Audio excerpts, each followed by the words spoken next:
Ilikuwa inatakiwa iamuliwe kama hivi. Kwa hiyo tunamshukuru Mwenyezi Mungu, tumeweza kupata ushindi na tumeweza kuchukua ubingwa. Ni kitu kikubwa kwetu na historia nzuri kwetu.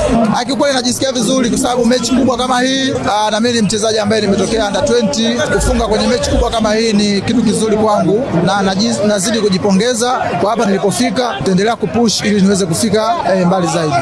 Kiukweli umekuwa msimu bora kwa sababu sijawahi kufikisha goli kama hizi na nyinyi wenyewe ni mashahidi. Kwa hiyo najisikia vizuri kwa hizo goli nilizofika, na plani ilikuwa ni wanie kiatu lakini haikuwa bahati. Hizo goli nilizofikisha namshukuru Allah kwa hapo nilipofika kwa sababu si kitu rahisi. Ukweli najipongeza mimi mwenyewe na watu ambao wananisupport kila siku. Inshallah kwa Mwenyezi Mungu awazidishie na wasiweze kukata tamaa na mimi waweze kunipush ili tuweze kufika malengo.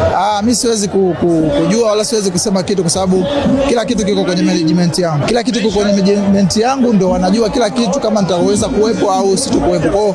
Kwa msimu ukiisha naamini kila kitu kitajulikana.